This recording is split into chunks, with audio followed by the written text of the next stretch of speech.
Di Lampung ini menjadi perhatian utama bagi Komnas Perlindungan Anak dari ribuan bahkan ratusan ribu anak-anak yang terlanggar haknya itu ada 52% itu didominasi oleh kejahatan seksual. Komnas Perlindungan Anak bersama dengan Komnas Perlindungan Anak Provinsi, Kabupaten, Kota di seluruh Lampung ini menaruh perhatian yang serius terhadap itu, apalagi memasuki tahun 2023 yang diprediksi itu justru pelanggaran-pelanggaran anak ini disinyalir akan terus meningkat karena angka kekerasan terhadap anak itu atau angka pelanggaran terhadap anak itu terus meningkat.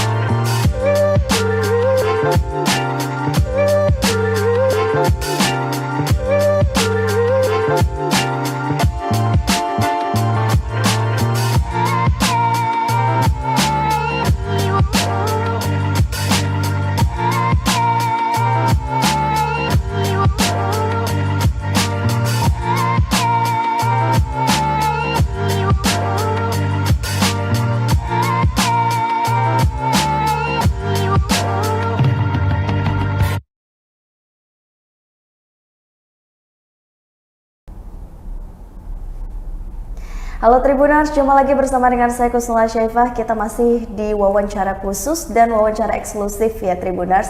Hari ini saya sungguh merasa terhormat sekali karena sudah kedatangan tamu yang sangat jauh, yaitu sudah hadir Bapak Aris Merdeka Sirait ya, selaku dari Ketua Umum Komisi Nasional Perlindungan Anak Indonesia.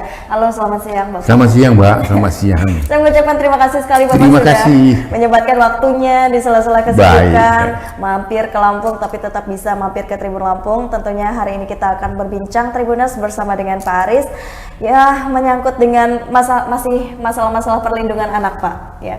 Kita ketahui justru memang di Indonesia, apalagi khususnya Lampung Pak, lagi banyak sekali untuk kasus-kasus pelecehan, pencabulan dan lain sebagainya. Menurut Pak Aris sendiri bagaimana sih Bapak Aris melihat fenomena yang terjadi di Lampung ini, bagaimana sih Pak?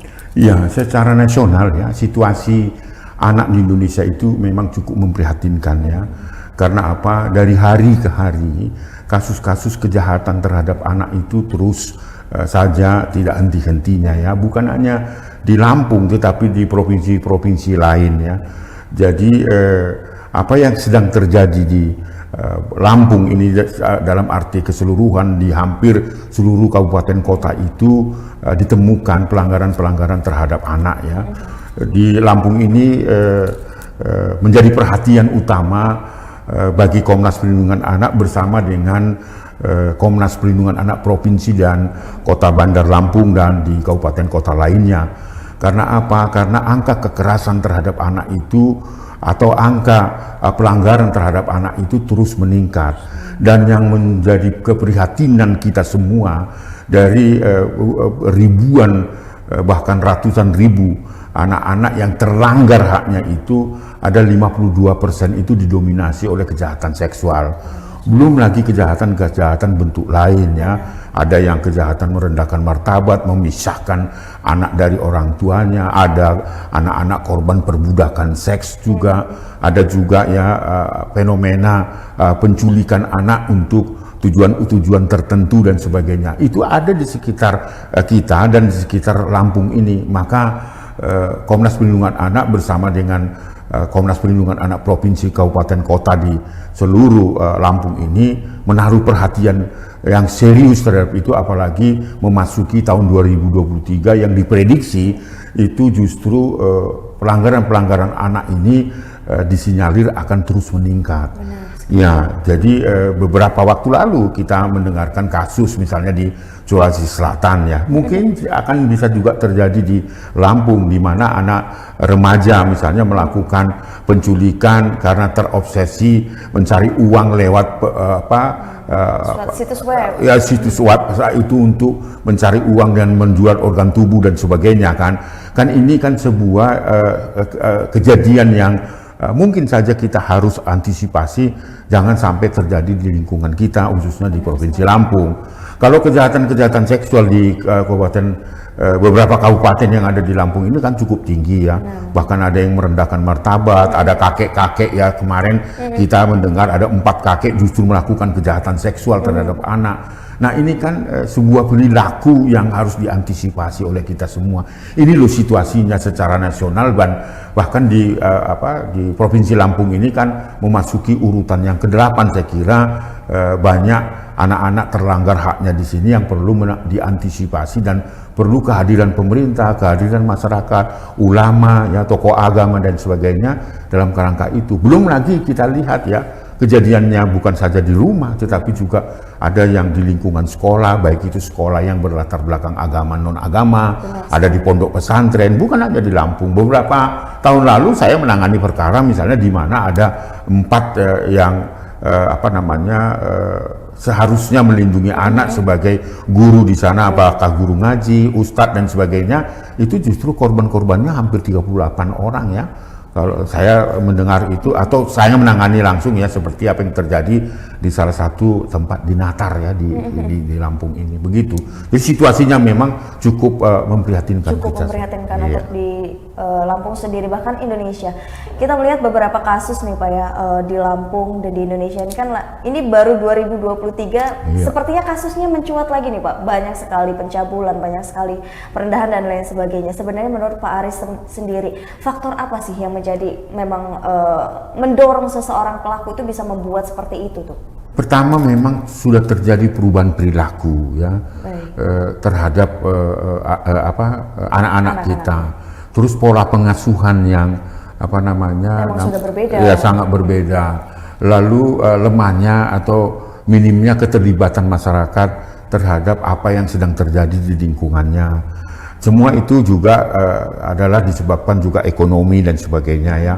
Lalu kemudian juga perkembangan dunia teknologi yang sekarang juga itu bisa memicu terjadinya dorongan melakukan tindakan yang tidak sesuai dengan perkembangan anak itu. Karena apa? Karena selain orang dewasa pelakunya, justru anak-anak juga menjadi pelaku. Baik itu korban sebagai saksi dan seterusnya. Jadi beberapa faktor-faktor yang menyebabkan. Ada juga rumah yang tidak bersahabat lagi pada anak, rumah yang tidak lagi beribadah ya, dan sebagainya. Artinya pola pengasuhan yang salah juga sedang terjadi, yang membuat salah satu faktor pendorongnya seperti itu, begitu. Menurut Pak Aris sendiri, apa sih faktor yang memang dari beberapa faktor yang Pak Aris sebutkan tadi yang paling dominan? Ya ada, katakanlah tadi ya, terjadinya perubahan perilaku itu karena ada faktor ekonomi ya kan. Contoh misalnya bagaimana seorang anak melakukan kejahatan itu hanya terinspirasi dari website dan seterusnya ya, internet, dan hanya untuk mencari uang kan. Benar. Lalu kemudian ada kasus-kasus penculikan juga, itu hanya untuk tujuan ekonomi, misalnya tebusan ya, untuk mencari uang. Adopsi ilegal itu artinya kalau memfasilitasi ada keluarga yang membutuhkan mongongan dan sebagainya, itu juga faktor ekonomi. Ada juga yang anak diculik, diperdagangkan untuk perbudakan seks, seksual komersial, semua itu kan ekonomi dan sebagainya. Itu faktor-faktor salah satunya ya, membuat terjadinya perubahan perilaku baik itu orang dewasa maupun anak-anak. Berarti memang bisa kita katakan secara garis besarnya ekonomi itu bisa mempengaruhi pola perilaku seseorang untuk bisa berbuat. Iya, itu sangat dominan ya. Artinya terjadinya perubahan perilaku karena ada faktor ekonomi, ada kebutuhan-kebutuhan yang tidak terpenuhi karena kebutuhan konsumeristis dan sebagainya. Apalagi sekarang ini tantangan kita menggunakan internet dengan biaya sangat begitu tinggi dan sebagainya kan. Itu kan semua faktor-faktor ekonomi yang dibutuhkan dalam rangka memenuhi kebutuhan dari apa yang yang ingin dimiliki dari warga masyarakat dan masyarakat itu sendiri. Yeah. Tapi Pak Aris, bagaimana tanggapan terhadap keluarga yang nggak jarang gitu, yang memang bisa melakukan tindakan seksual juga terhadap keluarga dan anggota keluarganya sendiri? Iya, memang fakta menunjukkan seperti itu ya. Seperti yang saya katakan tadi, itu angka kekerasan seksual itu kan meningkat 52% dari kasus-kasus pelanggaran hak anak lainnya. Dan pelakunya adalah orang terdekat dari anak itu. Siapa itu? Bisa ayah kandung, ayah sambung ya, orang tua, paman. Kalau di kampung saya namanya opung juga ya, opa, oma ya, misalnya kan itu sebagai pelaku dari kejahatan itu. Dan tidak hanya sekedar orang dewasa di sekitarnya, tetapi anak-anak yang berusia ya di luar dugaan kita juga melakukan tindakan yang sama seperti yang dilakukan oleh orang dewasa. Nah, itu pelakunya adalah orang terdekat. Maka sebenarnya bagaimana kita membangun komitmen bersama sebuah gerakan yang berbasis keluarga maupun berbasis komunitas untuk memberikan perhatian yang serius sebagai bagian dari menyamakan kesepakatan kita untuk menyelamatkan anak-anak di lingkungan kita. Jadi pelakunya adalah orang terdekat. Benar-benar orang terdekat, baik dari keluarga. Baru-baru ini di Lampung kita dengarkan ada kasus pencabulan kepala sekolah terhadap murid. Itu kan sama saja memanfaatkan kuasa. Itu. Menurut tanggapan Pak Aris sendiri bagaimana tuh? Iya, memang kejahatan seksual itu ada juga yang relasi kuasa ya, misalnya guru dengan murid, bapak dengan anak, kan itu kuasa ya. Lalu abang dengan adik, opung dengan cucunya dan sebagainya. Itu artinya memang relasi kekuasaan itu salah satu juga yang mendorong lemahnya korban-korban untuk speak up ya. Karena apa? Karena yaitu tadi dengan ancaman, tekanan ya yang dilakukan oleh orang yang mempunyai kuasa itu. Itu artinya bahwa kejadian-kejadian kejahatan seksual terhadap anak itu selain relasi kuasa, tetapi juga ada ya tadi yang saya jelaskan ini ada faktor-faktor ekonomi dan seterusnya. Saya kira itu apa yang terjadi di lingkungan keluarga terdekat itu kan relasi kuasa ayah dan anak toh. Kemudian abang dengan adik dengan begitu tekanan, bahkan guru juga beberapa tempat ya di pondok pesantren juga itu kan relasi kuasa kan gitu yang pemicu atau menyebabkan terjadinya lemahnya anak-anak atau perempuan untuk berani bicara atau speak up gitu. Jadi bagaimana nih Pak, jika memang dari anak-anak sendiri ataupun yang sudah beranjak remaja merasakan bahwasannya tidak ada tempat untuk mereka berlindung atau rumah yang tepat, itu bagaimana? Jadi saya kira memang sekarang karena harus dilihat juga perkembangan dunia remaja itu ya. Karena setiap remaja kan punya energi masing-masing, energi sosialnya kan ada, energi kepahlawanan, kemudian juga mengembangkan bakat minat dan sebagainya yang tidak terrealisasi ya, baik itu di rumah maupun di lingkungan sekolah. Saya kira memang dalam perkembangan dunia remaja itu harus diberikan kesempatan akses untuk menikmati apa yang ada dalam dirinya. Ya seperti yang saya katakan, setiap anak punya energi masing-masing ya, energi sosialnya, kemudian juga yang bisa mengembangkan kecerdasan emosionalnya, kecerdasan sosialnya sebagainya. Ini kan harus difasilitasi karena dunia anak adalah dunia untuk meniru dan mengembang, mempunyai kesempatan untuk mengembangkan dirinya. Kalau itu stuck, kemudian itu stop dan itu tidak, maka dia akan melakukan tindakan-tindakan yang di luar dugaan akal sehat kita begitu. Tapi Pak Aris, memang ada beberapa pendapat yang mengatakan bahwasanya pakaian itu berpengaruh. Anak-anak itu ataupun seorang itu bisa terkena pelecehan seksual. Menurut Pak Aris sendiri bagaimana sih? Enggak, jadi itu bukan itu kan justru menyalahkan korban. Menyalahkan gitu. Korban. Gini loh Mbak, Anda pakai baju lengkap seperti ini, pakai hijab dan sebagainya, nggak menunjukkan aura yang lain. Tapi kalau pikiran saya ngeres, sama aja toh. Saya bayangkan Anda itu adalah yang patut dilecehkan. Tetapi ada anak remaja atau anak perempuan yang pakai pakaian minimal dan sebagainya, tapi saya tidak ada niatan, tidak ngeres dan sebagainya, tidak akan terjadi kok kekerasan seksual. Oke, berarti itu hanya pengalihan saja. Ya, niat kita buruk enggak? Sama kan? Benar. Saya membayangkan Anda, kan bisa saja saya jadi ngeres kan? Anda tidak menunjukkan aura yang yang seksual dan sebagainya itu loh. Jadi jangan korban seperti itu. Kalau kita tidak mau melakukan itu ya itu tadi berhenti untuk membayangkan, merendahkan dan sebagainya. Saya kira nggak faktor utama itu. Dan menurut Pak Aris sendiri apa sih yang memang bisa masuk ke dalam pelecehan seksual selain pelecehan seksual? Apa saja yang bisa melecehkan harkat martabat? Iya, jadi pelecehan seksual itu tidak hanya sekedar kontak fisik ya.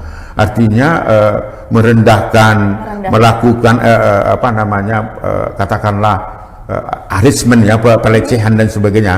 Bukan saja hanya sekedar untuk penetrasi, pegang-pegang dan sebagainya, gitu loh. Jadi kekerasan seksual itu luas artinya, bukan hanya kontak fisik, gitu loh. Catcalling. Ya, itu salah satu. Itu sudah di dalam Undang-Undang Tindak Pidana Kekerasan yang sekarang yang baru itu, yang disahkan 12 April itu termasuk di dalam itu ada beberapa, ada 9 saya kira ya, yang sudah masuk itu. Jadi sekali lagi hati-hati masyarakat, bukan hanya sekedar kontak fisik loh kekerasan seksual itu, pegang-pegang, cium atau apa, toel-toel, apakah serangan seksual dan sebagainya, enggak itu. Itu artinya sudah semakin luas bahwa perempuan dan anak itu memang atau siapapun itu adalah berhak untuk dilindungi. Berhak sekali untuk dilindungi. Sangat berhak. Luar biasa Tribuners ya. Tapi menanggapi nih Pak Aris, banyak sekali memang kasus mungkin tidak bisa terhitung di Indonesia. Betul. Kasus kekerasan baik itu dalam bentuknya seksual ataupun verbal ya Pak Aris. Memang pelaku sudah tertangkap dan dipenjara, tapi tetap ada pengulangan. Seperti itu lagi tuh Pak Aris. Memang apa sih yang menjadi faktor bahwasannya apakah tidak ada efek jerah ataukah kurangnya ketat dari undang-undang kita nih Pak Aris akan hukuman itu tadi? Kalau saya melihat undang-undangnya cukup maksimal ya. Misalnya predator atau monster kejahatan seksual terhadap anak itu sudah masuk dalam kategori tindak pidana luar biasa, atau yang dikenal dengan extraordinary crime, yang dapat diancam hukumannya sampai hukuman mati. Artinya dalam produk hukum untuk penegakan hukum bagi kasus-kasus atau untuk kasus-kasus kejahatan seksual itu cukup baik. Dan kemudian banyak ya undang-undang maupun dalam bentuk undang-undang, keputusan presiden, peraturan pemerintah itu cukup sangat luar biasa di Indonesia. Persoalan penegakan hukumnya yang masih lemah. Ya, kesadaran masyarakat bahwa ini persoalan-persoalan kejahatan terhadap anak atau pelanggaran terhadap anak adalah bagian dari isu bersama kita itu belum ada dalam tengah-tengah masyarakat. Lalu kemudian itu tadi bahwa anak dianggap sebagai anak yang tidak punya hak untuk mendapatkan perlindungan, karena dianggap itu adalah otoritas dari orang tua dan sebagainya. Nah, saya kira ini yang terpenting, bagaimana kita membangun gerakan perlindungan anak yang berbasis keluarga maupun komunitas. Jadi masing-masing kampung, masing-masing komunitas peduli terhadap apa yang ada di mana anak itu berada di kampung itu atau di komunitas itu. Jadi harus betul-betul memberikan perhatian terhadap itu. Karena apa? Karena anak ini adalah sudah milik publik gitu ya. Selalu saya katakan itu sebagai milik publik. Contoh kasus misalnya kan sekarang ini ya, sedang viral itu misalnya kasusnya Ricis ya, gitu ya, yang naik jet ski dan sebagainya. Ketika dia pertontonkan dan bahkan itu sebagai untuk meningkatkan konten dan sebagainya, itu kan berarti anaknya kan sudah menjadi milik publik. Jangan menjadikan konten itu kalau memang tidak mau menjadi milik publik. Jadi ketika itu jadi konten dan itu milik publik, maka publik juga punya hak untuk menegur siapapun, orang tua siapapun termasuk Ricis yang masuk dalam kategori mengeksploitasi anak itu. Jadi apapun yang terjadi di lingkungan kita sekarang ini misalnya, kalau ada orang tua yang melanggar haknya, maka kita wajib untuk menegurnya. Karena anak itu sudah milik publik dan adalah kewajiban kita untuk memberikan perlindungan bagi anak. Jadi bukan karena anak Mbak saja milik Anda, tetapi itu adalah milik saya juga. Kalau saya tegur karena dia ibu melanggar hak anak, ya saya harus wajib melakukan itu. Kalau tidak, maka saya juga dianggap sebagai pelaku tindak pidana dan mendorong terjadinya pelanggaran terhadap anak. Itu loh, jadi gerakan perlindungan anak berbasis masyarakat, berbasis komunitas, berbasis kampung, berbasis keluarga, itu adalah yang harus dikembangkan oleh pemerintah dalam rangka memutus mata rantai kekerasan terhadap anak, khususnya di Indonesia dan secara spesifik di Lampung. jadi memang dengan adanya komunitas-komunitas yang memang tersebar, itu mudah-mudahan bisa memutus mata rantai tindak pelecehan dan juga kekerasan seksual terhadap anak dan perempuan tadi. Betul, itu tepat sekali. Luar biasa. Nah, mungkin Pak Aris ada solusi tidak untuk tindak kekerasan yang terjadi di lingkungan tadi, Pak Aris? Bagaimana sih solusinya? Karena kan kita berbicara masalah keluarga, orang yang harusnya menjadi rumah untuk kita, yang terdekat, apalagi kalau dilakukan oleh keluarga, itu ada trauma terbesar sekali, Pak Aris. Apa sih yang justru bisa menjadi solusi nih, Pak Aris? Iya, karena memang kejahatan terhadap anak atau pelanggaran terhadap anak, apalagi kejahatan seksual akan menyisakan sebuah trauma yang terus-menerus, yang tidak bisa henti-hentinya. Maka menurut saya dalam kerangka memutus mata rantai kekerasan terhadap anak, baik itu di lingkungan komunitas atau masyarakat, secara khusus lingkungan keluarga, maka menurut saya yang harus kita tanamkan nilai-nilai yang penting adalah satu, anak itu adalah titipan Tuhan. Anak itu adalah anugerah Tuhan yang diberikan kepada kita untuk kita jaga, kita lindungi. Apa yang menjadi haknya kita harus penuhi. Apa yang menjadi kewajiban kita harus penuhi. Itulah artinya bahwa anak harus ditempatkan oleh kita itu sebagai anugerah dan titipan Tuhan. Harus kita jaga. Yang kedua, ciptakanlah rumah yang terus beribadah. Mendidik anak untuk terus beribadah supaya dia betul-betul punya nilai-nilai. Baik itu nilai keagamaan kita yang kita anut, lalu nilai-nilai sosial kita, itu penting kita tanamkan kepada diri anak, supaya anak itu menyadari bahwa dirinya itu berharga. Kalau orang tua sendiri sudah tidak menghargai anak, bagaimana anak untuk menghargai dirinya? Itu, saya kira itu yang harus dilakukan. Apakah hal itu berlaku bersama juga nih Pak Aris untuk beberapa pelecehan di lingkungan sekolah dan pesantren tadi? Ya sama, kan selain dari lingkungan lingkungan sosial anak itu kan ada rumah, ada sekolah dan sebagainya. Maka kita patut untuk melindungi anak di lingkungan itu. Gitu Mbak. Oke. Kalau untuk dari lembaga yang konsen sendiri nih Pak Aris, ada solusi tertentu nggak Pak Aris? Ya saya kira lingkungan sekolah kan harus wajib hukumnya untuk menjadi lingkungan sekolah yang steril terhadap kemungkinan terjadinya kekerasan. Termasuk rumah, kalau kita sudah menempatkan rumah terus beribadah, anak itu sebagai titipan Tuhan dan anugerah Tuhan yang harus kita jaga.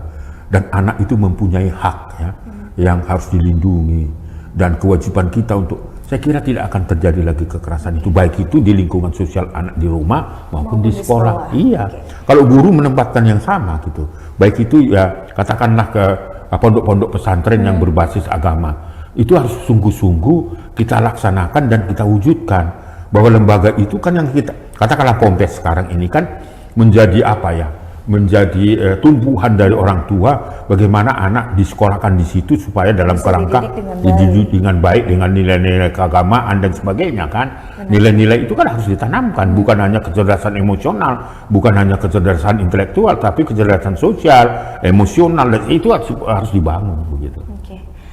Oke Pak Aris, mungkin untuk closing statement kita Pak Aris bisa memberikan sedikit solusi dan juga masukan nih Pak Aris, tanggapan juga untuk Tribuners di rumah dan untuk seluruh anak-anak dan juga perempuan yang ada di Indonesia ini Pak Aris. Baik, saya kira kan di dalam Undang-Undang Perlindungan Anak secara formal ada 4 pilar yang punya kewajiban untuk melindungi anak. Siapa itu? Orang tua maupun keluarga. Seperti itu yang saya katakan tadi, keluarga betul-betul harus menempatkan anak yang sungguh-sungguh kita harus jaga karena dia adalah titipan dan anugerah Tuhan. Dia punya hak untuk bertumbuh dan berkembang, dia punya hak untuk menikmati waktu luang, waktu budaya dan sebagainya dalam mengembangkan dirinya. Rumah itu harus betul-betul melindungi anak supaya anak steril dari persoalan-persoalan yang masuk dalam kategori pelanggaran terhadap anak. Pilar kedua yang bertanggung jawab adalah masyarakat. Maka masyarakat harus peduli terhadap lingkungannya. Di mana ada anak di situ punya kewajiban untuk melindungi. Jangan membiarkan, jangan menganggap bahwa itu seakan-akan kita peduli dengan anak tetangga atau anak keluarga kita itu bentuk intervensi dan sebagainya. Enggak, kita wajib untuk melakukan intervensi itu untuk menyelamatkan anak. Itulah fungsi atau kewajiban dari masyarakat. Tapi jangan lupa kewajiban mendasar yang utama juga kehadiran pemerintah. Pemerintah juga harus hadir, artinya membangun kesadaran, memberikan fasilitas, memberikan tempat-tempat yang tidak melanggar hak anak, steril dari kejahatan dan sebagainya, membangun lingkungan yang ramah pada anak dan sebagainya. Yang terakhir dalam kerangka untuk bisa menjalankan kewajiban kewajiban itu, maka selain pemerintah, negara harus mengeluarkan produk-produk hukum, bahwa presiden harus membuat satu peraturan pelaksanaannya bagaimana, bila perlu kalau memang keadaannya dianggap genting perlu dilahirkan perpu dan sebagainya. Saya kira itu produk-produk yang harus dikeluarkan oleh DPR, mengkontrol terhadap apa yang menjadi kewajiban dari pemerintah sebagai bagian dari implementasi undang-undang. Saya kira itu. Nah, pesan moral Komnas Perlindungan Anak mulai hari ini, marilah kita selamatkan anak di Indonesia. Karena apa, Mbak? Karena menjaga dan melindungi anak itu merupakan bela negara. Jadi kalau Anda, saya, masyarakat luas dan sebagainya betul-betul menjaga dan melindungi anak, itu merupakan bela negara. Karena kita harus bela anak-anak kita supaya anak-anak inilah yang mengisi kemerdekaan, mengisi NKRI di masa depan. Kalau anak tidak terlindungi, bagaimana Indonesia bisa maju? Oleh karena itulah, menurut saya, anak terlindungi, dipastikan Indonesia akan maju. Saya kira karena anak adalah generasi penerus keluarga maupun generasi penerus bangsa. Baiklah. Terima kasih banyak Pak Sama-sama, Mbak. Sama-sama. Untuk seluruhnya, dan saya juga mengucapkan untuk seluruh dan kru ya tentunya dari Tribun Lampung, karena Pak Aris sudah menyempatkan waktunya untuk mengobrol bersama kita, membahas perlindungan anak, dan juga banyak sekali marak-marak kasus yang sangat excited untuk bisa kita bahas bersama di sini, Pak Aris. Ya, itulah tadi Tribuners, dan saya juga mengucapkan untuk Tribuners di rumah, terima kasih yang sudah menyaksikan tayangan wawancara khusus bersama dengan Pak Aris Merdeka Sirait selaku dari Ketua Umum Komisi Nasional Perlindungan Anak Indonesia, dan mudah-mudahan tayangan ini bisa bermanfaat untuk kita semua. Bersama dengan saya Kusnola Syefa di sini, pamit undur diri, terima kasih dan sampai jumpa.